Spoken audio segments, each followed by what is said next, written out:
से जो मिल गया है लाल। नमस्कार, घटना चक्र में आपका स्वागत है। मैं हूं विपुल सिंह। रोज बरोज की तरह आज भी कुछ खास मुद्दों के साथ और तमाम पैनलिस्ट हमारे साथ मौजूद हैं। समझेंगे इस मुद्दे को और इसका असर भविष्य की राजनीति पर किस तरह पड़ रहा है। देखते हैं क्या कुछ खास है आज के एजेंडे में।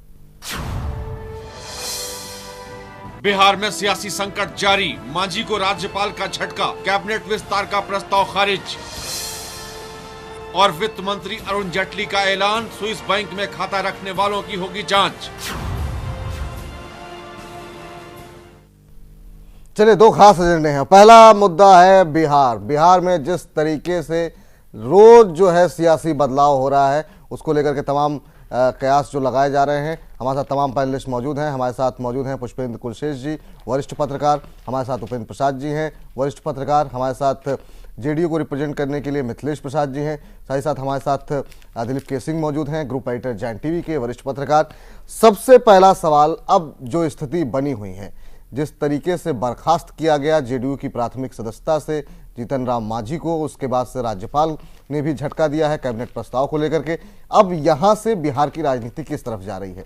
पहला सवाल दिलीप जी आपसे जानना चाहेंगे। ये जो जिस तरीके से नीतीश कुमार ने बनाया जीतन राम मांझी को और उसके बाद जीतन राम मांझी ने जिस तरीके से अपने आप को एक मुख्यमंत्री के तौर पर रिप्रेजेंट किया, अब जो स्थिति बनी हुई है, कहा जा रहा है अमित शाह, नरेंद्र मोदी स्क्रिप्ट लिख रहे हैं, जीतन राम मांझी कुर्सी छोड़ने को तैयार नहीं है। इस अंतर कला जो बनी हुई है, आप भविष्य क्या देख रहे हैं बिहार की राजनीति का? नहीं, बिहार के राजनीति में लालू प्रसाद यादव का वर्चस्व था।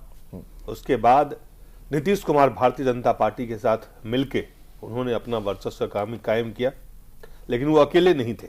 लालू प्रसाद खुद के दम पे उनका वर्चस्व था। रामविलास पासवान जहां उनको सत्ता मिलता रहा वहां वो जाते रहे। ये तीन ऐसे लोग हैं बिहार के सियासत में जिन्होंने सत्ता का आदान प्रदान अपने आसपास या अपने बीच में ही रखा। इसके अलावा सुशील मोदी को आधे उप मुख्यमंत्री, नेता प्रतिपक्ष, वो उस जो चौथा नेता बिहार के, उसमें वो बने रहे। इस चार नेताओं के बाहर बिहार अब तक देख नहीं पाया है। इस चार नेताओं की लड़ाई जो है वहां पे आपको अगर एक इसका बड़ा सरल इसका विश्लेषण है कि ये बिहार की सियासत को ये चारों नेता अपने हिसाब से बनाते रहते हैं और बिगाड़ते रहते हैं।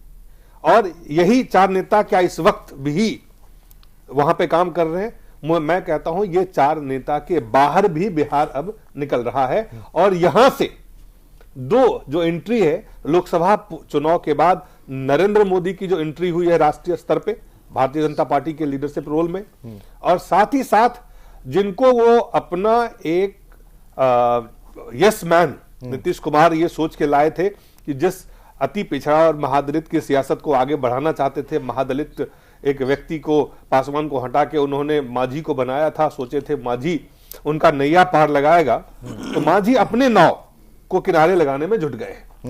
और यही है सियासत वहां की कि भारतीय जनता पार्टी और जीतन राम मांझी भी बिहार के सियासत में एक महत्वपूर्ण भूमिका में आना चाहते हैं। और ये उसी, चूंकि वहां चुनाव है तो उसी चुनाव के तैयारी के तरफ ये तमाम चीजें हैं। इसमें तात्कालिक रूप से देख रहे हैं कि वो आगे के जो रास्ते हैं उसको तय करने के लिए तात्कालिक रूप से किस तरह से चीजों को सुनियोजित या प्रायोजित या सुनिश्चित किया जाए। नीतीश कुमार उसके लिए देखते हैं कि मुख्यमंत्री पद का होना उनको लगता है बेहद जरूरी है उनकी सियासी भविष्य के लिए। लालू प्रसाद यादव खुद चुनाव लड़ नहीं सकते हैं, तो नीतीश के कंधे पे बैठ के अपने परिवार की सियासत को आगे ले जाना चाहते हैं। और इसमें से कुछ नए युवा भी लोग हैं जो नीतीश और लालू के इस सियासत को धराशायी करने में उसके अंदर में लोग हैं, वो जुटे हुए हैं। और इसको नीतीश कुमार और लालू प्रसाद कैसे इससे निकलते हैं, ये भी एक देखने का विषय है जिसपे कि हमारी नजर रहेगी। लेकिन मुझे लगता है कुल मिलाकर के ये वो सियासी लड़ाई है जिसकी शुरुआत लोकसभा चुनाव से ही हो चुकी है। चलिए, आपसे ये भी पूछेंगे अभी तमाम पैनलिस्ट से कि आखिर में गेनर कौन होगा ये जिस तरीके की महाभारत चल रही है। लेकिन उससे पहले जरा नीतीश कुमार और केसी त्यागी का बयान आपको सुनाते हैं, जो जिस तरीके का जो हाई वोल्टेज ड्रामा देखने को मिला है बिहार में। क्या कुछ नीतीश कुमार ने कहा, केसी त्यागी ने क्या कुछ जीतन राम मांझी पे कहा है, पहले वो जरा सुनाते हैं। पूर्ण बहुमत जनता दल यू के दावे के साथ है, इसलिए उसको सरकार बनाने का मौका मिलना चाहिए और किसी भी प्रकार से इस मामले में कोई विलंब नहीं होना चाहिए और पूरी स्थिति एक एक कर रख दी गई, जो करने की कोशिश हो रही है। और जनता दल यू विधानमंडल दल की जो का जो निर्णय है और जनता दल यू विधायक दल के नेता का प्रश्न है, उसको विधानसभा ने और विधान परिषद ने दोनों ने मान्यता दे दी है। अगर अवसर नहीं मिलता है और टाल मटोल की कोई कार्रवाई किसी भी कारण से, किसी भी परिस्थिति में, दबाव में या जिस कारण से भी होता है, वैसी स्थिति में यह हम सब लोगों का निर्णय है कि इसके बाद हम लोग जो हमारे बहुमत विधायकों की संख्या है उसको दिल्ली में आदरणीय राष्ट्रपति जी के समक्ष हम लोग उसको प्रदर्शित कर देंगे। आशंका है कि यहाँ से नहीं, हमको कोई आशंका नहीं, हमको कोई आशंका नहीं, हमको पूरा यकीन है। लेकिन आपने पूछा क्या, तो जो दलों के बीच में बातचीत है इसकी भी संभावना, इसका मन बना हुआ है। लेकिन जो आज महामहिम से बातचीत हुई है, जिसमें उन्होंने इस बात को जब स्वयं स्वीकार किया कि हाँ, बजट सत्र में आखिरकार राज्यपाल का अभिभाषण, किस सरकार का भाषण होगा, ये पहले तय होना चाहिए। तो उसके बाद हम लोगों को उम्मीद है कि इसके काफी पहले निर्णय वो ले लेंगे नई सरकार के गठन। कल प्रधानमंत्री से मिलने के बाद जो स्वर जीतन राम मांझी का था, वो लोकतंत्र में कभी किसी अल्पमत के मुख्यमंत्री का नहीं होता है। आज की तारीख में श्री जीतन राम मांझी के पास 12 विधायक हैं और वो कह रहे कि मैं 36 मंत्री बनाऊंगा और 2 डिप्टी चीफ मिनिस्टर बनाऊंगा। श्री जीतन राम मांझी को अनुशासनहीनता के आरोप में पार्टी की प्राथमिक सदस्यता से अविलंब प्रभाव से निष्कासित कर दिया है। श्री शरद यादव को ये अधिकार पार्टी की धारा 23 की उपधारा 3A के तहत प्रदत्त है, जिसमें पार्टी के राष्ट्रीय अध्यक्ष इमरजेंसी पावर का यूज़ करते हुए आर्टिकल 23 का किसी को भी पार्टी से निकाल सकते हैं, कोई भी नियुक्ति कर सकते हैं और संगठनात्मक और लेजिस्लेटिव स्तर के सभी फैसले ले सकते हैं। ये हमारे पार्टी के संविधान में लिखित है धारा 23 के तहत। ऑपरेशन जीतन राम मांझी ये सब दिल्ली से अमित शाह के इशारे पर की गई है। श्री नरेंद्र मोदी का इसको आशीर्वाद प्राप्त है।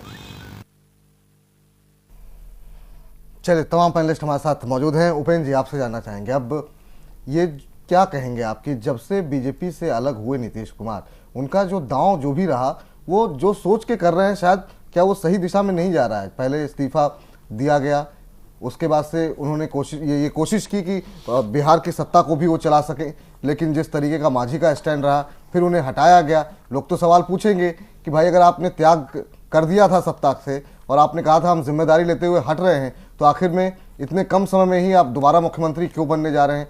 नीतीश कुमार की राजनीति पर क्या कुछ कहेंगे आप? देखिए, नीतीश कुमार है जो बिहार की राजनीति में कोई बहुत बड़े ताकतवर नेता नहीं रहे हैं, उनका कोई जनाधार नहीं रहा है।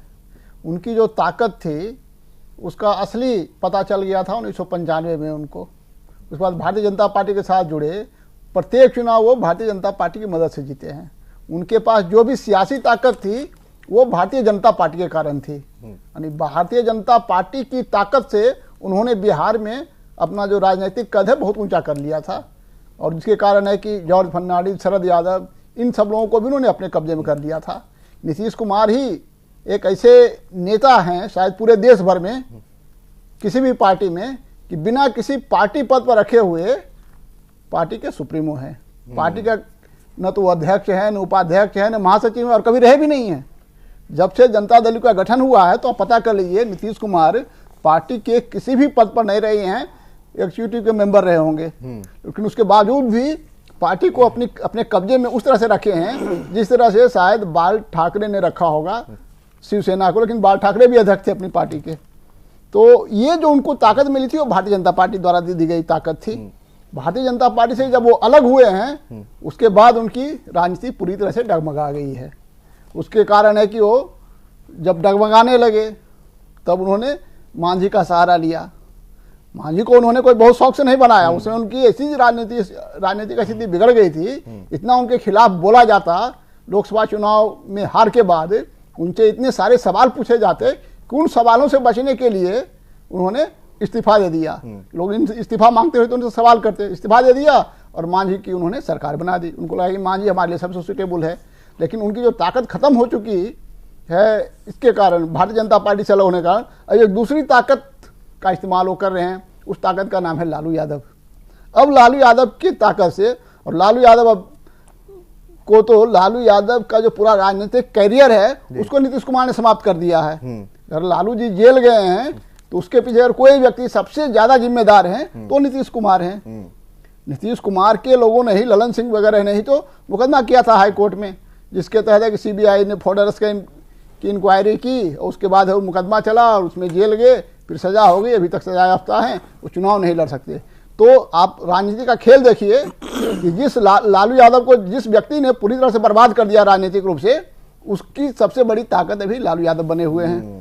और उसी ताकत के कारण जनता दल यू के जो बहुत सारे विधायक हैं वो अभी भी उनका साथ नहीं छोड़ रहे हैं। तो ये तो नीतीश कुमार की राजनीति है। लेकिन अभी का जो माहौल है उसमें कुछ कहा नहीं जा सकता कि अगर वो मुख्यमंत्री बन गए तब तो ठीक है, लेकिन अगर मुख्यमंत्री नहीं बने तो लालू यादव कितने दिनों तक उनका साथ देंगे ये कुछ कहा नहीं जा सकता। इस पूरे घटनाक्रम में विजेता कौन आपको दिखाई दे रहा है? जीतन राम मांझी, नीतीश कुमार, या फिर आपको लगता है इन दोनों से अलग बीजेपी दूर से ही बिहार में अपनी राजनीति बेहतर तरीके से? देखिए अभी इसमें तो जीतन राम मांझी के पास खोने के लिए कुछ है नहीं, तो इसलिए वो तो पराजित नहीं है। 9 महीना उनका पूरा हो जाएगा मुख्यमंत्री के पद का, और वो पराजित होने के लिए उनके पास कुछ नहीं है।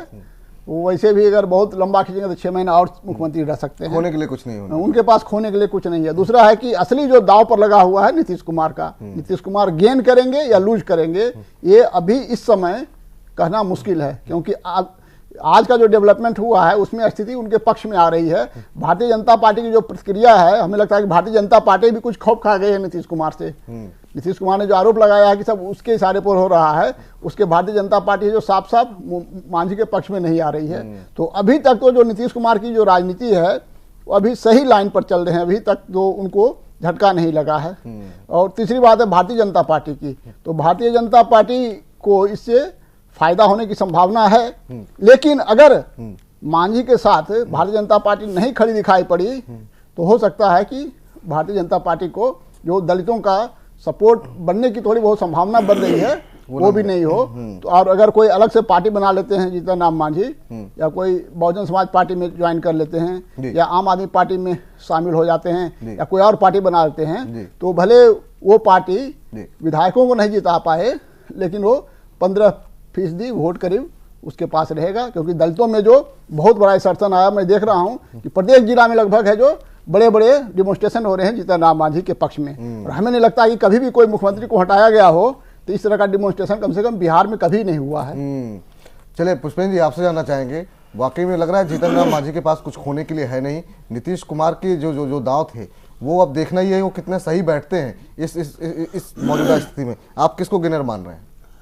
देखिए, ये जो पूरी घटनाक्रम है उसमें 2 चीज़ बहुत इंपॉर्टेंट मुझे लगती है। एक तो ये है कि किसी भी राज्य में ये उठापटक होती है, और ख़ासतौर से जहां बिहार और उत्तर प्रदेश इसके लिए मशहूर भी रहे। आपको याद होगा कि कल्याण सिंह की सरकार को किस तरीके से गिराया गया, फिर 48 घंटे के लिए जगदम्बिका पाल चीफ मिनिस्टर बने, फिर दोबारा दिया गया। तो ये कोई नई बात नहीं है। सवाल ये, इसकी महत्वपूर्ण बात सिर्फ ये है कि अक्टूबर में चुनाव होने हैं, और ये सारी रणनीति जो है उसी को ध्यान में रख के है। जीतन राम मांझी की जितनी भी चालें हैं वो फौरी गेन के लिए नहीं है। मैं समझता हूं कि 8 महीने बाद जो चुनाव होने हैं उसको ध्यान में रख के है। दूसरी बात जो मुझे लगती है, जो भारतीय जनता पार्टी के बारे में उपेंद्र भाई ने कहा है, भारतीय जनता पार्टी के सामने दिल्ली चुनाव के एग्जिट पोल का जो भय है, और जम्मू कश्मीर में सरकार जो नहीं बनी है वहां भी मैं समझता हूं कि बीजेपी का जो टर्म डिक्टेटिंग था वो रुख कमजोर होगा। जो बात उपेंद्र भाई कह रहे हैं मुझे उसमें कुछ हद तक सच्चाई लगती है कि भारतीय जनता पार्टी जिस तरीके से पिछले 2-3 दिन से एग्रेसिव लगती थी बिहार के मामले में, वो थोड़ा पीछे की तरफ पैर खींचे हैं उसने। और उसको लगता है कि जिस तरीके के हालात दिल्ली की राजनीति में हुए हैं, कहीं बिहार में किसी का पक्ष लेकर के या किसी के साथ खड़े होकर के लोगों की सिंपैथी दूसरे के साथ जाएगी और इनको नुकसान होगा। दूसरी बात यह है कि जो बात आपने पूछी है राउंड वाली बात, मैं समझता हूं कि 1:30 बजे नीतीश जी मिले, फिर 3 बजे मांझी जी मिले, फिर स्पीकर मिले। ये एक तरीके से राजनीति में पहला राउंड, दूसरा राउंड, तीसरा राउंड। तो जो खबर अभी आई है थोड़ी देर पहले कि गवर्नर साहब ने कैबिनेट विस्तार का जो प्रस्ताव था मांझी का उसे खारिज कर दिया है। तो इसको हम इस तरीके से देख सकते हैं कि पहले राउंड में नीतीश कुमार को एज है। लेकिन दूसरी बात एक और है, क्योंकि यहां जेडीयू के प्रवक्ता भी बैठे हुए हैं। आप ये देखिए कि आज सुबह नीतीश कुमार ने निकलने के बाद बातचीत राज्यपाल से की और ये भी कहा कि हमें भरोसा है, लेकिन साथ साथ दिल्ली आके राष्ट्रपति के साथ भी धमकी दे डाली। इधर केसी त्यागी ने मोर्चा खोला, उन्होंने खामखा इसको ऑपरेशन अमित शाह बता दिया। लेकिन अगर अमित शाह ऑपरेशन होता तो आज राज्यपाल की ये प्रतिक्रिया नहीं होती। तो मुझे लगता है कि कुछ ओवर जिसे कहना चाहिए रिएक्शन भी है और अपने आप को कहीं गार्डेड भी करना है कि अगर ये हो तो ये खाने पे हम अटैक कर सकते हैं। तो पहली तौर पर मानता हूं कि पहले राउंड में जीतन राम मांझी को डिफीट हुई है। अगर जीतन राम मांझी को यह कहा जाए कि वो अपना बहुमत साबित करें और जैसा कि वो चाहते हैं कि 20 को होप सत्र बुलाया गया विधानसभा का, अगर उस वक्त का मार्जिन मिल जाता है तो मैं समझता हूं कि जीतन राम मांझी की जो पूरी रणनीति थी वो सफल होगी। चलिए एक छोटा सा ब्रेक ले रहे हैं, उसके बाद जरा जेडीयू की प्रतिक्रिया जानेंगे। हमारे साथ मिथिलेश जी बने हुए हैं कि आखिर में किस तरफ, किस दिशा में जा रही है जेडीयू की राजनीति। एक छोटे से ब्रेक के बाद से लौटते हैं।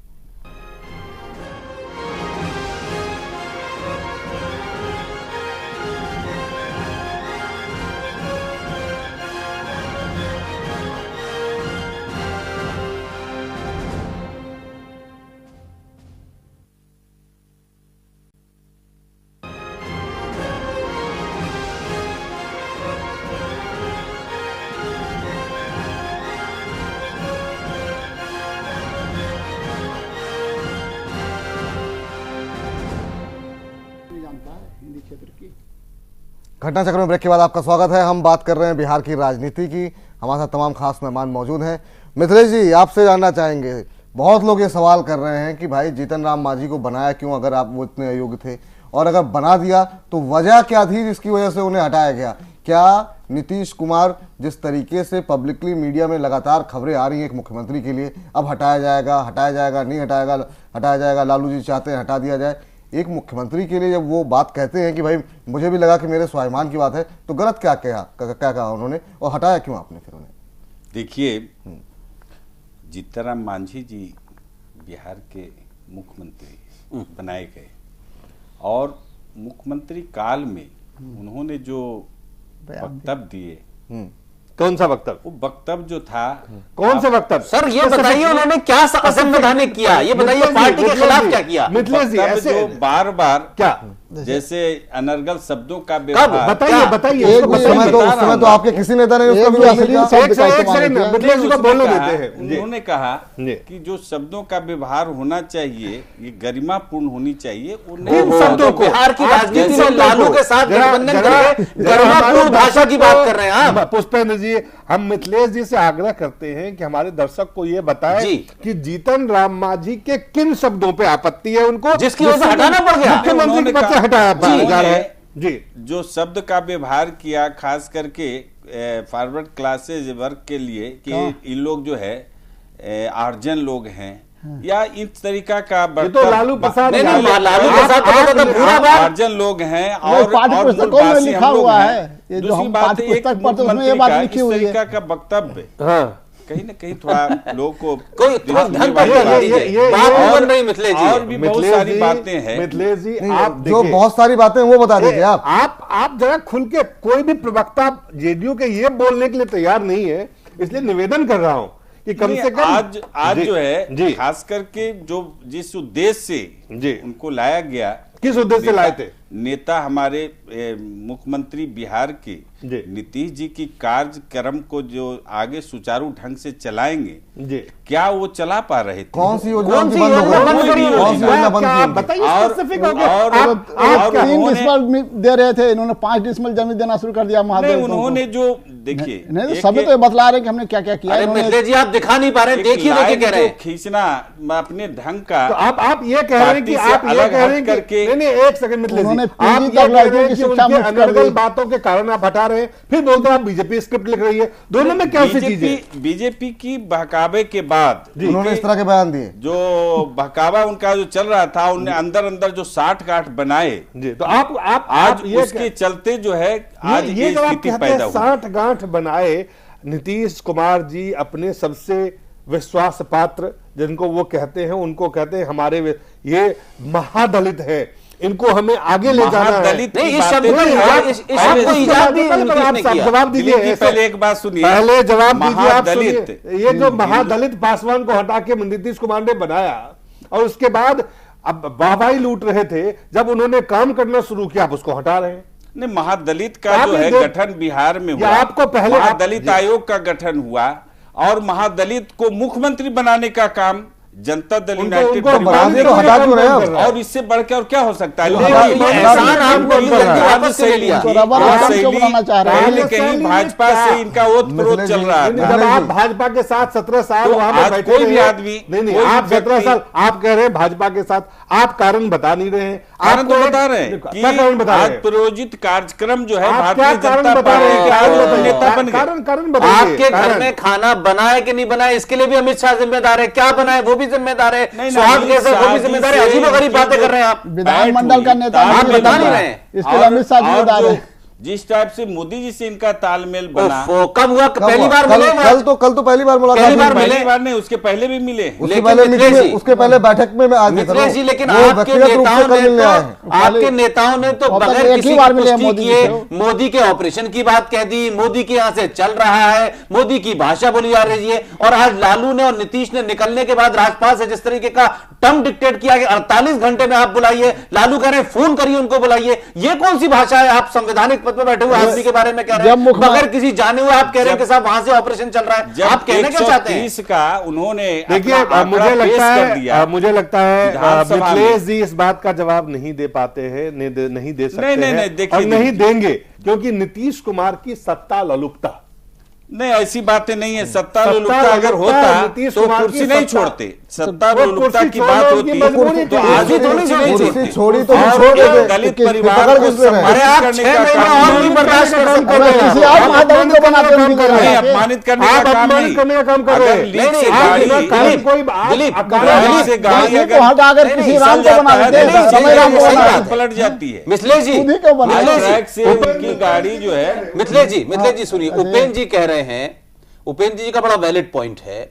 अगर वो सत्ता के लालची नहीं थे और उनको लगता था कि एक महादलित जो है, जो रबर स्टैम्प नहीं बन पाया, उसकी भाषा की वजह से हटाना पड़ रहा है, तो उस बिहार में कई महादलित हैं, उसमें से बना देते किसी को। खुद ही क्यों बैठेंगे आप? रमई राम उतने वरिष्ठ नहीं, नेता हैं। देखिए, एक बार तो हम लोग देख लिए, एक बार देख लिए मतलब और मान लिया कि उसके महादलित बाद जो है जो है- दगाबाज होता है। नहीं, उसके किसी बाद जो दूसरे है महादलितों आने के वाला सामने। जो चुनाव है, आपको हो क्या- सकता है आगे आपको- हमारे नेता आपको- कुछ विचार आपको- करें इस आपको पर। क्या- हमें फाइनली आपको अभी क्या- नहीं कर आपको सकते। क्या पपेट चाहिए था, पपेट नहीं मिला, नहीं। इसलिए एक बार देख लिए पपेट नहीं काम किया, वो तो चीफ मिनिस्टर बन गए। वो चीफ मिनिस्टर के रूप में शपथ लिया था उन्होंने, शपथ लेकर उन्होंने काम किया। आपको तकलीफ किस बात की हमारे है? नेता नीतीश जी ने बार बार कही कि कुर्सी के लिए मैं कुर्सी आपके के नेता लिए कहते मैं कुछ जो है और है। कभी भी सर, राजनीति आपके नहीं करता नेता हूं। सुनिए सर, आपके नेता हम कुछ जनता और की है। सेवा के लिए दिलीप मैं करते बताता हैं। हूं। कुछ और है। दिलीप वो भाई मैं कहते बताता हैं हूं। हम जी इनके नेता क्या कहते हैं मैं बताता हूं।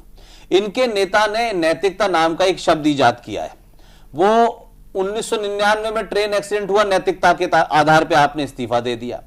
फिर दोबारा जब हुआ तो कहा 2002 में कि नहीं, अब नहीं देंगे, अब नैतिकता खत्म हो चुकी है। आपका नेता मोदी के राज में जाता है, मोदी से कहता है कि आपको देश का नेतृत्व करना है, आना है। फिर नरेंद्र मोदी जब आ जाते हैं तो कहते हैं ये देश के लिए खतरा है। फिर आप कहते हैं कि हम 16 साल का गठबंधन इसलिए तोड़ रहे हैं कि नरेंद्र मोदी से अखिलियतों को बहुत खतरा है, तो आप गठबंधन तोड़ देते हैं। फिर आप लोकसभा में हार जाते हैं तो नैतिकता के आधार पर आप एक महादलित को अपने लिए स्केपगोट बनाते हैं, बलि का बकरा बना के आगे कर देते हैं। फिर आपको लगता है कि अब क्या करें, तो आप मुलायम सिंह के साथ महागठबंधन करने चले जाते हैं। फिर आप कहते हैं जिस जंगल राज के खिलाफ हम लड़ रहे थे, उसी जंगल राज के साथ मिलकर के आप सत्ता बचाते हैं। फिर आपको लगता है कि कहते हैं कि अब यह आदमी हाथ से निकल गया तो इसके जिम्मे डाल दो कि ये बीजेपी और अमित शाह और मोदी की स्क्रिप्ट पे काम कर रहा था, अब उसको हटा दो। तो आपकी नैतिकता जो है ना, वो समय समय पे नई नई परिभाषा में बाहर निकल के आती है। लेकिन आप यह मानने को तैयार नहीं है कि आपकी पार्टी में नीतीश कुमार जो है सत्ता के बिना जीवित नहीं रह सकते। मोदी जी का जो कार्यशैली रही गुजरात में, जी भाई आप देखिए, तो रेल मंत्री पद से इस्तीफा क्यों नहीं दिया था? समझिए, मैं नहीं, रेल मंत्री पद से इस्तीफा क्यों नहीं दिया था अगर उनको इतनी कार्यशैली से चिंता उन्होंने थी? जो कहा जो किया है, गुजरात 16 साल बाद ध्यान आया, 2216 साल बाद ध्यान आया। गुजरात दंगों के बाद वो जाकर के तारीफ कर रहे हैं। देखिए, लालू जी से हमारी दोस्ती हुई, संबंध बना, तो आप देखिए भारतीय इतिहास में आप उलट करके लोकसभा में आप दोनों बेरोजगार हो गए, इसलिए आपकी दोस्ती हुई है। ऐसी बातें नहीं है, लेकिन मोदी जी की आज भी जो उनका धर्म नीति है जो है, क्या धर्म नीति है? मुझे बताइए, क्या धर्म करा उन्होंने? फैला करके नहीं, क्या धर्म करा मोदी ने, ये बताइए। दिशा देना चाहते हैं, देश के प्रधानमंत्री के बारे में बात कर रहे हैं आज जो है धार्मिक जो विचारधारा लेकर, नहीं, मैं पूछ रहा हूँ क्या मोदी ने कर दिया इस देश में? वो कह रहे हैं क्या? नहीं, नेता को छोड़िए, अभी आप मोदी पे बात कर रहे थे, अभी नेताओं पे बात कर रहे हैं। ऐसे तो आपकी पार्टी का कैबिनेट मिनिस्टर कहता है कि फौजी तो मरने के लिए है। पुष्पेंद्र जी, जेडीयू की दिक्कत क्या है? अजीबोगरीब बात दे रहे हैं आप समझिए, आप कहिए कि आपके घर में जो है काफी लड़ाई हो रही है, आप कारण बताए, वो बोले कि बीजेपी के कारण, नरेंद्र मोदी के कारण, वही मैं कह रहा हूं।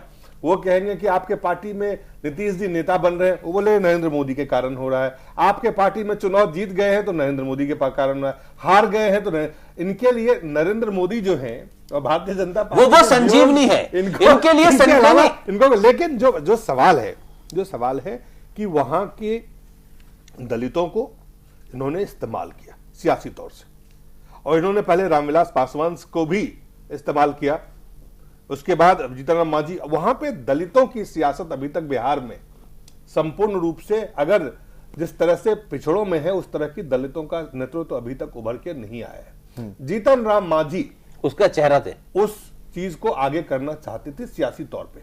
वो भी सियासत में है, सालों से सियासत में है। उनको पता है कि उनको अगर सियासत करना है, उनको मौका मिला है, तो इस मौका में उसको कैसे वो चीजों को कर सकते हैं। दलितों का बिहार में जो स्थिति है, आमतौर पे, मैं ये सियासत से अलग हट के कह रहा हूं, अगर समाज में सबसे ज्यादा आज भी शोषित है तो वो दलित समाज है।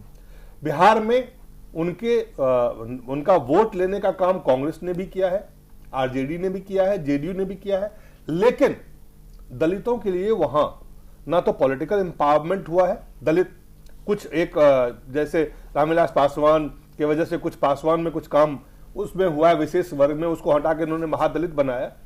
दलितों का सामाजिक, आर्थिक, राजनीतिक तीनों शोषण जो है अभी उत्थान होना या उनका पॉलिटिकल एम्पावरमेंट होना अभी बाकी है। जीतन राम मांझी ने उसकी शुरुआत की। नीतीश कुमार को यह चीज बिल्कुल अंदर नहीं गया कि उनके बनाए हुए रास्ते से या उनका जो खड़ाऊ वो रख के गए थे कि इसको आप पूछते रहिएगा, वो मुख्यमंत्री की तरह काम करने लगे, और सिर्फ और कोई कारण नहीं है।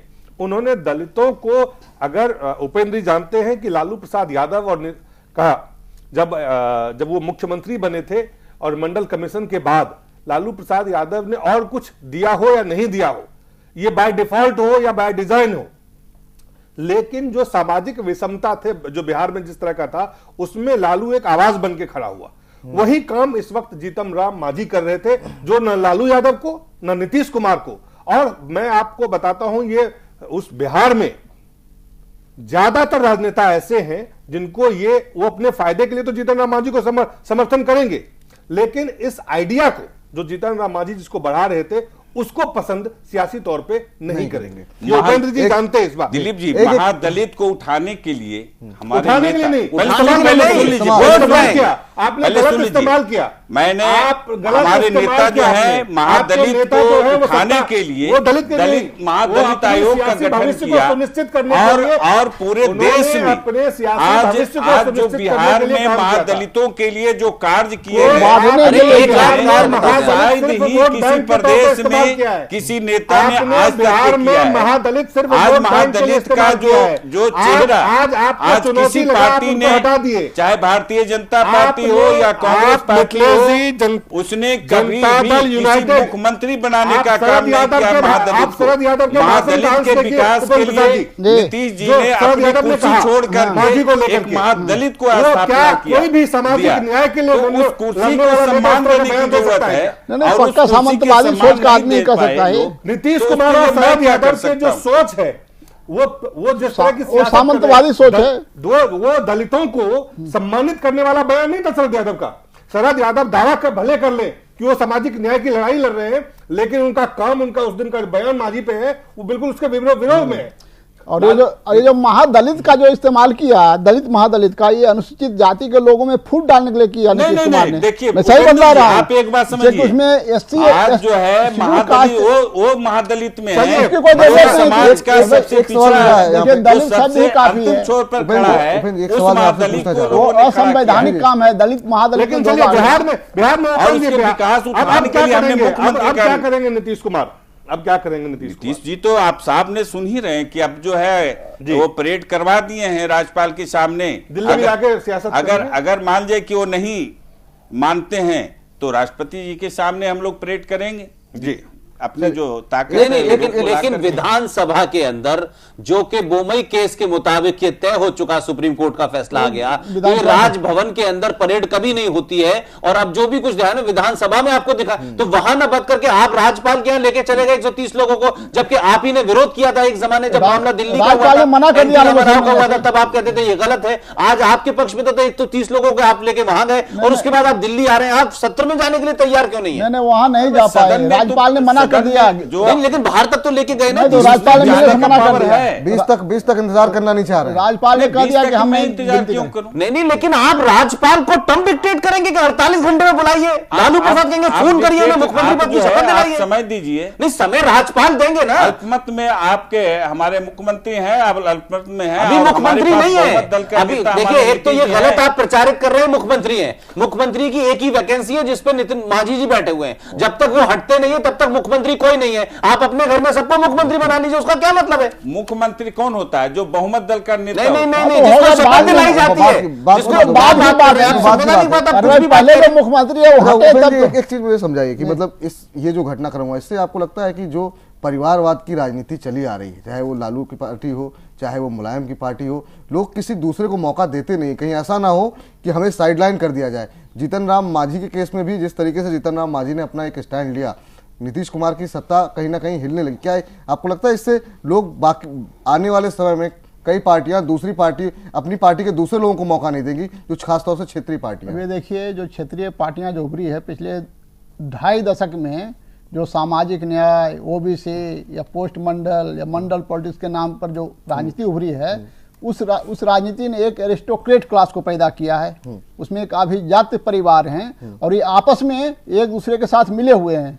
वो परिवारों का जो एक समूह है ना, वो बाहर के लोगों को घुसने नहीं दे रहे हैं। उसमें मुलायम सिंह यादव हो गए, रामविलास पासवान हो गए, आपके नीतीश कुमार हो गए, लालू यादव हो गए, और भी दूसरे देवगौड़ा हो गए, आपके चौटाला हो गए। तो ये लोग हैं कि आपस में एक दूसरे को जब एक कमजोर होगा तो दूसरे उसको मजबूती पहुंचाने के लिए चला जाएगा। और ये जो रिवोल्ट हो रहा है, क्योंकि ये इधर में से कोई विकल्प निकल नहीं पा रहा है, और उसी का फायदा भारतीय जनता पार्टी को हो रहा है। पॉलिटिकल रिवोल्ट नहीं है, नहीं तो वो जो होता है, एक बात रखूंगा बीच में, देखिए ये दोनों नेशनलिस्ट पार्टियां जो आज छोटे छोटे दल के रूप में जो आज प्रदेशों में जो भर करके सामने आई है, तो दोनों नेशनलिस्ट पार्टियां खत्म हो रही है। आज उन्हीं का कृपा है, चाहे भारतीय जनता पार्टी हो या कांग्रेस पार्टी हो, आज जो है चाहे बीजू जनता दल हो, नीतीश कुमार हो, मायावती हो, अकाली दल हो, ये भारतीय जनता पार्टी के कुनबे के लोग हैं। और दूसरी बात, कांग्रेस ने भी पैदा किया, ये सारे लोग जो है नेशनलिस्ट अपनी स्वार्थ के लिए नहीं, तो ये जो परिवारों का जो डोमिनेंस बढ़ रहा है भारतीय राजनीति में, ये बहुत ही खतरनाक है। लेकिन ये लोकतंत्र के लिए खतरा है। तो दोनों राष्ट्रीय पार्टी जो अभी बने हुए और इन खतरों को जनता खत्म कर रही है। भारतीय जनता पार्टी का जो उभार हुआ है, मोदी का जो उभार हुआ है, उसी के कारण हुआ है कि लोग, जो जनता है, उनको विकल्प नहीं मिल पा रहा है उन लोगों के अंदर से। पुष्पेंद्र जी, तो इसीलिए भारतीय जनता पार्टी को झुक रही है। इस घटना के बाद क्या परिवारवाद की राजनीति को और बढ़ावा मिलेगा और कोई व्यक्ति किसी अपनी ही पार्टी के दूसरे व्यक्ति को मौका देना नहीं चाहे, कहीं ऐसा ना हो कि ये हमारी ही राजनीति समाप्त कर दे? देखिए, आज की इस घटना से एक चीज जरूर साबित हो गई है कि लालू प्रसाद यादव ज्यादा अक्लमंद थे। जब उनको जाना पड़ा जेल, तो उन्होंने अपने इतनी बड़ा परिवार था उनका, उसमें से किसी यादव पे उन्हें यकीन नहीं था जिसकी वो राजनीति करते हैं। उन्हें अपनी पत्नी पे सबसे ज्यादा यकीन था और वो रबर स्टैम्प राबड़ी देवी बनी रही। मेरा मानना यह है कि जहां जहां आप एक और चीज देखें, अगर अभी एक मिसाल के तौर पे कह रहा हूं, केंद्र में जब जब गांधी परिवार का प्रधानमंत्री कोई हुआ तो समस्या नहीं हुई, लेकिन गांधी परिवार का बाहर का हुआ तो ऐसा हुआ कि रबर स्टैंप बन के रहे वो, चाहे वो मनमोहन हो या कोई रहे हो। तो ये प्रवृत्ति है कि अगर अपने परिवार का आदमी परिपक्व होकर आगे नहीं बढ़ा है तब तक ऐसा कोई आदमी बना रहे जो रबर स्टैंप हो। राहुल गांधी जब परिपक्व हो जाएंगे, मनमोहन सिंह को उससे पहले हटा दिया गया। इसी तरीके से आप देखें, चाहे पासवान के परिवार में हो, चाहे लालू के परिवार में हो, या उसके अलावा और दूसरे लोग हो, तो जहां जहां परिवारों का मामला है वहां तो ठीक है, लेकिन जरा सा परिवार से दाएं बाएं हुए तो उनको लगता है कि हमें कोई जीतन राम मांझी मिल जाए, हमें कोई रमई राम मिल जाए, और उस तरीके से उनकी जो खड़ाव है वो मजबूत रहनी चाहिए। तो जो आज की घटना है, जिस महादलित का कंसेप्ट नीतीश कुमार ने दिया, जिस महापिछड़े का कंसेप्ट दिया, उस महापिछड़े में से यादव निकाल दिए गए, महापिछड़ा बनाया गया, दलितों में से महादलितों में से पासवान हटा दिए गए, ये राजनीतिक फैसला था, ये कोई सोशल इंजीनियरिंग नहीं थी, वोट बैंक था। जैसे ही उस महादलित ने यह बताया कि मैं भी हूं और मेरी भी हैसियत है, जैसे ही उनके लगाए तमाम ब्यूरोक्रेसी के लोगों को ट्रांसफर होने लगे। तो अब यहां मिथिलेश जी जो तमाम बात करें, भाषा के कारण क्लास में जैसे टीचर नाराज हो गए कि कोई असभ्य बातें करती, उसको सजा दे दी गई है। ये मुख्यमंत्री को हटा रहे भाषा के ऊपर, कमाल के आदमी है ये, इनकी पार्टी महान है कि भाषा पे ये मुख्यमंत्री को हटा देते हैं। चले चलते फाइनल कमेंट आपकी तरफ से, आप यहां से कहां देख रहे हैं आप बिहार की राजनीति को आने वाले दिनों में?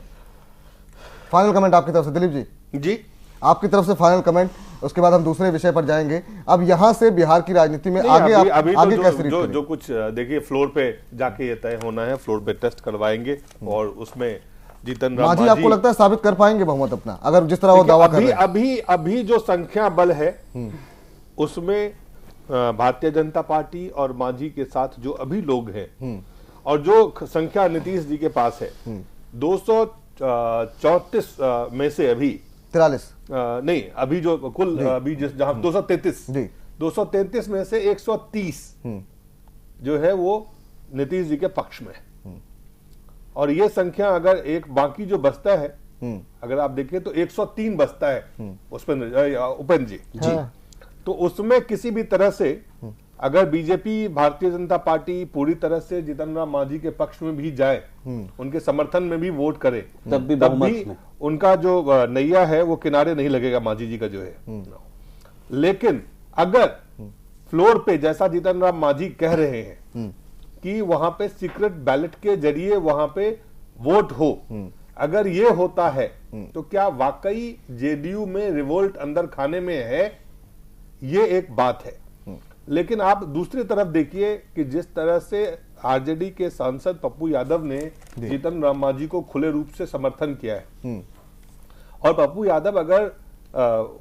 यादव का भी अपना प्रभाव है अपने क्षेत्र में, क्या जेडीयू के जो विधायक हैं वो वाकई जो है आके वहां पे जीतन राम मांझी के पक्ष में, एक तो सीक्रेट बैलेट हो सकता है या नहीं हो सकता है, होगा या नहीं होगा, अगर सीक्रेट बैलेट नहीं होगा तो ओपनली क्या रिवोल्ट होगा, क्या ये जो तमाम जिसको पैरेड करवाने की बात कर रहे हैं वो उसमें से टूट सकते हैं, ये अभी बहुत कुछ फ्लोर पे जो होना है उस पे तय होगा। लेकिन अभी अगर कमजोर विकेट पे पॉलिटिकली जीतन राम मांझी हो सकते हैं in terms of number, but इसका हिसाब जो है वो चुनाव में होगा कि नीतीश कुमार जिन्होंने दलितों का चैंपियन होने का दावा किया, उन्होंने एक दलित को मुख्यमंत्री बनाया, इसलिए बनाया कि वो उनकी बातों पे, उनके इशारों पे, उनके रिमोट कंट्रोल से चलते रहे।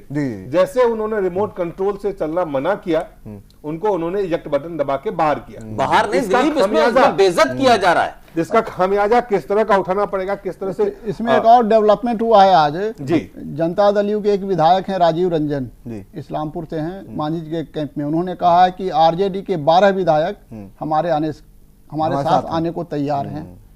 बिल्कुल, पप्पू यादव कह रहे हैं, इसका मतलब वो इशारा मिलता है।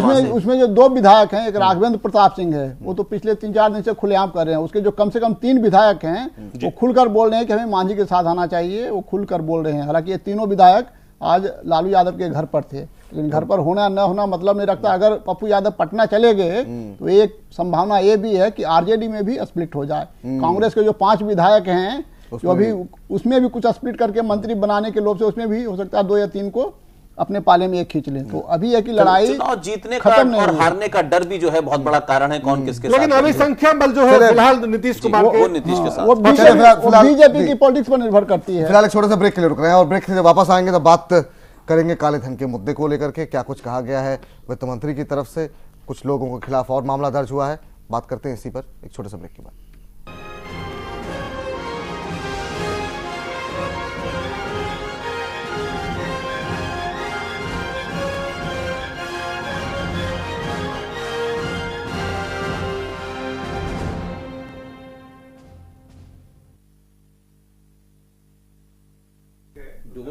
कितने मिनट की होंगी टोटल बाइट? अरुण जेटली तो सुशील मोदी भी उसी स्टैंडर्ड का है। हेलो, सुशील मोदी और नीतीश, उसके बीच का जो नेक्सस है अंदर वाला सही बोला, खतरनाक है। हाँ, ये हो सकता है सुशील कुमार मोदी नीतीश को फायदा पहुंचाने की भी कोशिश कर रहा होगा, ये असंभव नहीं है। मैं आपको बता रहा हूँ, दिल्ली में अरुण जेटली, पटना में सुशील मोदी, नीतीश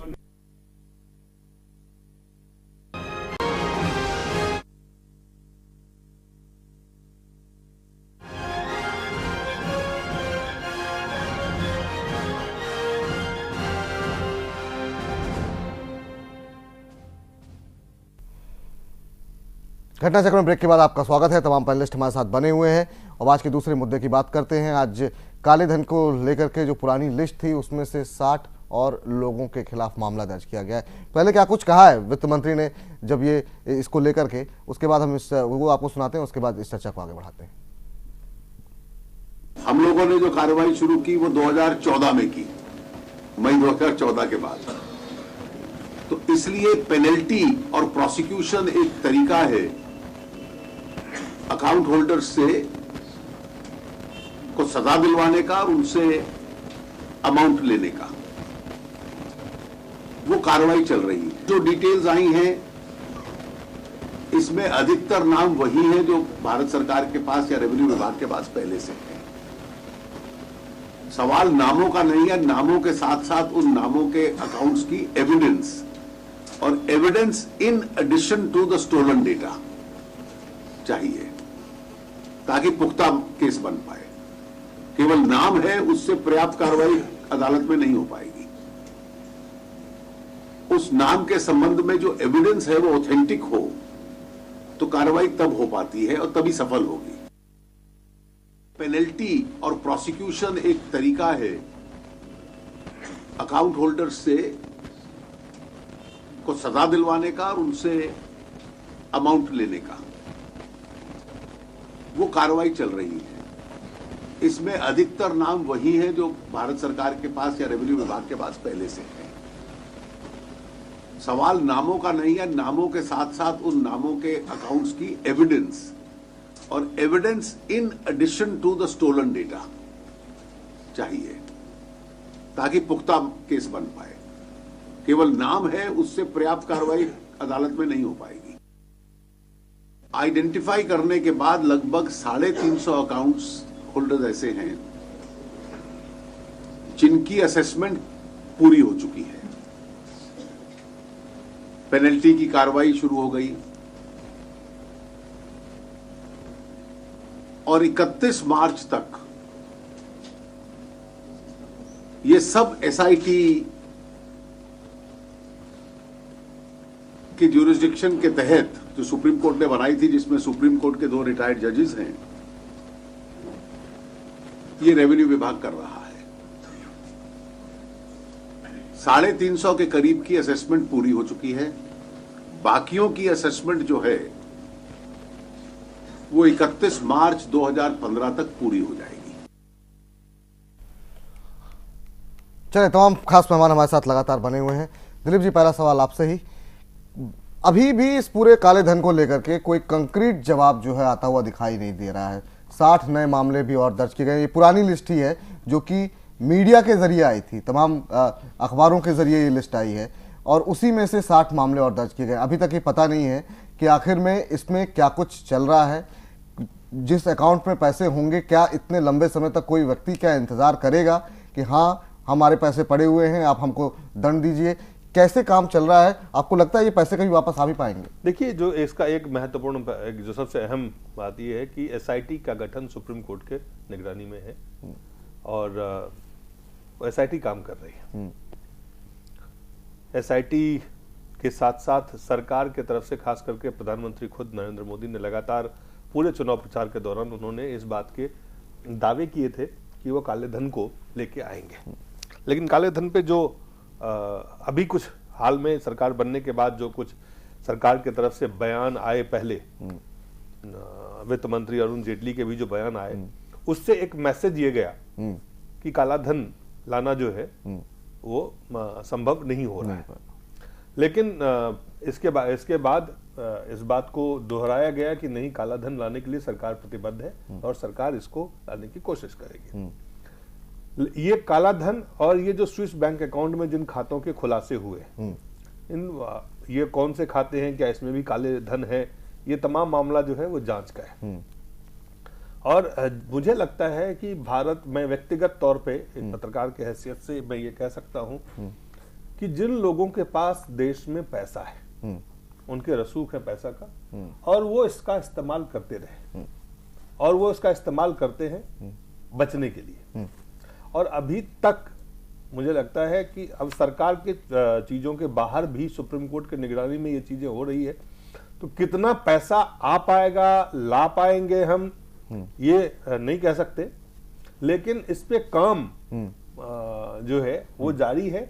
कम से कम सरकार के मंशा पे तो आप सवाल उठा सकते हैं, लेकिन सुप्रीम कोर्ट का जो एसआईटी है उसको लेके हमें लगता है कि इस पे कोई ठोस कार्रवाई या कोई ठोस नतीजा निकल सकता है। लेकिन पैसे का जो असर है वो भारत जैसे देश में, दुनिया के तमाम मुल्कों में है, भारत जैसे देश में भ्रष्टाचार जिस तरह का है, उसमें मुझे लगता है कि भ्रष्टाचार की वजह से ये कई सारी चीजें जो है जिसपे पर्दा लोग डालने का, जो लोग खोलते हैं, जो लोग खोलने वाले होते हैं, जो पर्दा हटाने वाले होते हैं, उससे ज्यादा प्रभावी जो है पर्दा डालने वाले हैं। चलिए जरा उपेंद्र जी आपसे एक बात समझना चाहेंगे। एक बात आज ये भी कही गई कि एविडेंस वाली बात कही गई, और ये चोरी का डेटा है, कहीं से लीक हुआ डेटा है जो कि सरकार को मिला, उसके बाद से इस पर कामकाज चल रहा है, जांच की जा रही है। लेकिन सवाल ये है कि एविडेंस कहाँ से? चोरी के डेटा पे बैंक क्यों एविडेंस देगा? ये एक बड़ा सवाल बना हुआ है, जिसको लेकर के तमाम बैंकों के साथ बातचीत भी कर रही है सरकार। लेकिन चूंकि इस तरह के नियम कानून है कि गोपनीयता जो है सबसे बड़ी चीज होती है किसी बैंक के लिए, तो बैंक सबूत देने को या बैंक इंफॉर्मेशन शेयर करने के लिए तैयार नहीं है। ऐसे में कोई कार्रवाई की उम्मीद आपको दिखाई दे रही है? अब देखिए, जब आपका वित्त मंत्री वकील की तरह बात करे, राजनेता की तरह बात नहीं करे, तो फिर शक तो हो ही जाएगा। अब ये बहुत सारी बातें जो करते हैं, जो लोग, जिन लोगों के खाते हैं, उनका वकील जो बात करता है वो बात ये कर रहे हैं। भाई आप राजनेता हैं, आपके पास जो जानकारी है, कम से कम नामों को तो जानकारी है, जो नाम आ रहे हैं वो तो इंडियन है, जिन लोगों के नाम उसमें फिगर हो रहे हैं वो इंडियन नेशनल है, तो उनके खिलाफ आप प्राइमा फेसी जांच कर रहे हैं, उनसे पूछताछ कीजिए, उनसे कड़ाई से पूछताछ कीजिए। झूठ बोलने वाली मशीन है, साइको एनालिसिस है और क्या क्या सब है, आप करके ये कर सकते हैं, तो वो कोई दिक्कत नहीं है। सवाल तक उसके लिए आपके पास एक राजनीतिक इच्छा शक्ति होनी चाहिए और राजनेता की तरह सोच होनी चाहिए। अगर आप वकील की तरह सोचेंगे तो फिर संभव नहीं है। तो फिर संभव नहीं है। तो अभी जो ये बोल रहे हैं बिल्कुल के वकील की तरह बोल रहे हैं। इस मामले में जेठमलानी ने बहुत अच्छी बात कही है। राम जेठमलानी भी काले धन के खिलाफ चला रहे हैं। उन्होंने तो बोला कि जब तक अरुण जेटली वित्त मंत्री रहेंगे तब तक काला धन के मामले में हम कोई प्रगति नहीं करेंगे, और बदला रहे हैं कि देश को गुमराह भी कर रहे हैं बहुत सारे कानूनों को लेकर के। वो अब चलिए पुष्पेंद्र जी, समय की कमी है, आपसे जानना चाहेंगे, ये इस पे जिस तरीके से डेवलपमेंट हो रहा है, बहुत लोगों को शक हो रहा है नियत के ऊपर कि शायद ये सरकार भी इसको लेकर के उतनी गंभीर नहीं है। चुनावी वादे थे, वो बातें निकल गई और अब उनको प्रैक्टिकल प्रॉब्लम्स पता लग रही है कि किस तरीके से डेटा लीक हुआ है। किसी एक व्यक्ति ने डेटा लीक किया, उस अब लीक हुए डेटे पर जो है बहस चल रही है। उनमें से बहुत सारे अकाउंट्स अब ये कहे जा रहे हैं कि जेन्युइन भी हो सकते हैं, कुछ में हो सकता है काला धन भी हो। तो ये अब जो बातें आ रही हैं, ऐसा लग नहीं रहा है कि हम सही दिशा में बढ़ रहे हैं। और मान लीजिए 500,000 करोड़ रुपए बाद में कह दिया जाए कि चलिए ये काला धन आ गया, तो ये तो इतना अगर छोटा अमाउंट दे करके लोगों को अगर शांत किया जाता है तो धोखा नहीं होगा देश के साथ। देखिए, पहली बात तो मैं उपेंद्र भाई की सारी बातों से सहमत हूं कि इस देश में जिस आदमी के जिम्मे है उस आदमी पे सरकार के अंदर भी शक है या नहीं है, लेकिन इस देश के लोगों को जरूर शक है कि अरुण जेटली जिनका नाम है और वो देश के जाने माने वकील हैं, उनकी तमाम पिछले 6 महीने की इस मोदी सरकार में काले धन पे जितने बयान आए, उससे एक आम आदमी जो बहुत ज्यादा इसकी निटी गिटी नहीं जानता, उससे ऐसा लगता है कि हर शब्द में और हर सेंटेंस में काले धन के मामले को कैसे उलझाया जाए, और उस उलझाया इस सब चतुराई के साथ जा रहा है कि जिससे ये लगता है कि ये अपने आप में कोई एक बहुत बड़ा सरदर्दी है जिसको शायद कोई सरकार हमारी चाह के भी नहीं कर सकती है। पहले आपने कहा कि साहब विदेशों से हमारी ट्रीटी है, ये बात तो कांग्रेस भी कह रही थी। फिर अगर आपको लगा तो आज आपने फिर एक नया शगुफा छोड़ा कि देखिए साहब ये कोई पूछा नहीं किसी ने। उपेंद्र भाई की बात बिल्कुल सही है कि वकीलों वाले अंदाज में कह दिया कि साहब अगर ये जो एविडेंस है ये कोर्ट में चलेगी नहीं क्योंकि ये चोरी की है। तो मुझे लगता है कि वित्त मंत्री न सिर्फ देश को गुमराह कर रहे हैं, जिस भरोसे के साथ नरेंद्र मोदी ने उन्हें वित्त मंत्री बनाया, उनको भी वो कि मैं समझता हूं कि इस मामले में उलझा रहे हैं, गलत खबरें दे रहे हैं और इससे सरकार की छवि भी खराब हो रही है। वित्त मंत्री या तो उस कॉकस के आदमी है जिनका काला धन है, वित्त मंत्री बहुत पुराने हैं, पहले रह चुके हैं सरकार में। ऐसा नहीं है कि वित्त मंत्री को आज ही कोई नई बात पता चल रही हो। तो जितनी भी बातें और जितनी वो तर्क दे रहे हैं वो जिसे कहते हैं ना कि कोर्ट में खड़े होकर वकील सच को गलत और गलत को सच साबित करता है, उसी अंदाज में काले धन पे ये सरकार काम कर रही है। चलिए मिथिलेश जी, फाइनल कमेंट आपकी तरफ से। पुष्पेंद्र जी ने कहा या हमारे और लोगों की जो वक्तव्य आई दिलीप जी संक्षेप में जी, तो ऐसा लगता है कि इसी से साफ जाहिर होता है कि कहीं न कहीं जो है लोगों की मंशा, सरकार की जो मंशा है वो मंशा पर निश्चित रूप से उंगली उठाने वाली बात होती है। रह गई बात कि आज जो है देश की जनता के सामने आपने जो कहा और ये 9 महीना बीतने जा रहा है, आपने कहां कुछ किया है।